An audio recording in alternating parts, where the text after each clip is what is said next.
Chain Drug Review, and Mass Market Retailers Video Forum. Brought to you by the Emerson Group.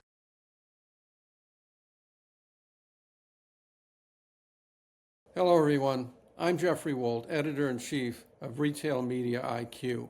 Welcome to our video forum. Today, we're thrilled to announce that Chain Drug Review has named Good Neighbor Pharmacy its Retailer of the Year. Good Neighbor is being recognized for its ability to help its 5,000 plus members chart a sustainable course in a very difficult pharmacy environment today.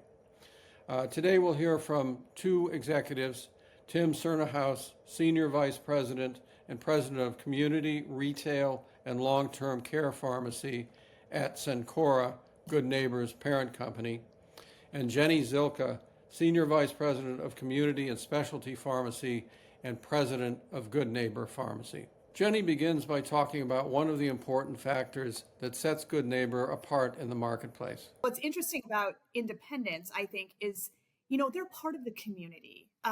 They don't drive into the community to work. They live in the community. They go to school with their patients. They go to church with their patients. They'll open the pharmacy late at night, and if someone needs something, they'll help them find a hard-to-find product or drug. And they just take such amazing care of their patients, so far above and beyond just handing them a prescription bottle. Cernohous comments on Good Neighbor's ability to maintain a commitment to the community despite the challenges that face pharmacy operators today. As a pharmacist, one of the most exciting things I think about is really the expansion of pharmacy practice. And across the country, we're seeing that expansion of practice in many, many states in terms of what a pharmacist is permitted to do. And really, as one of the most accessible healthcare professionals across the country, it's growing in terms of their abilities, whether that is vaccinations, disease state management. In a growing number of states, over half the states now allow for medication administration. And so if we think about some of the challenges for us in different patient populations, behavioral health, being able to administer long-acting antipsychotics and other medications and having that access point is tremendous. And that's something that just even a number of years ago didn't exist. And so I think there's a lot of reason for pharmacy to be excited about where we're going as we think about this continued expansion of practice. And then along with that, where that practice can ultimately kind of be deployed. Good Neighbor offers its members a full suite of services, including marketing and merchandising. Jenni talks about how those services help members connect with the consumer. We're really excited about our ability to kind of help insert these pharmacy owners kind of into the path to purchase for our customers and make sure that they have a chance and that patients know that they're there, and provide them these marketing solutions. And then the Facebook option that I shared a little bit when I was talking about Vince would be another example of that. We've got the tools to help make that easy for them and the expertise to help them make sure that they're doing it at the optimal time and they've got the optimal content and things like that. Zilka adds that members also receive critical operational support. The way that I think about Good Neighbor Pharmacy is I always think of these pharmacists and pharmacy owners as providing this super high level touch or high quality care.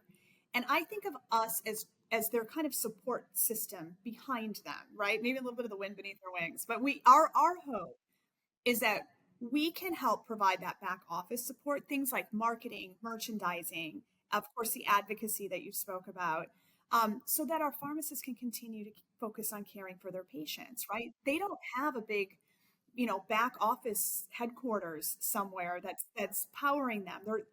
They're taking care of their patients. They're filling prescriptions. They're providing all of these additional clinical services, and they're running the business. They're their HR department. They're their finance department, right? They're doing it all. So what we want to try to do is help ease that burden, leverage our scale to help provide them with that back office support. Our pharmacists are doing a great job of getting out and advocating for themselves and telling their stories.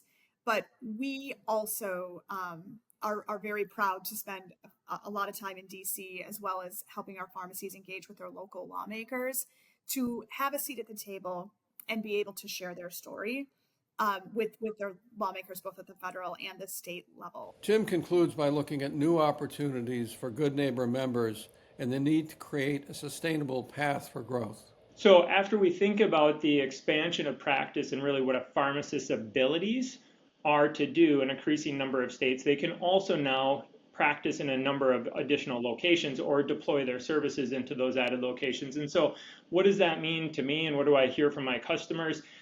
That's long-term care at home specifically. And so thinking about how we treat patients that aren't in just maybe the general care setting, they can't come into pharmacies, how do we still support that accessibility?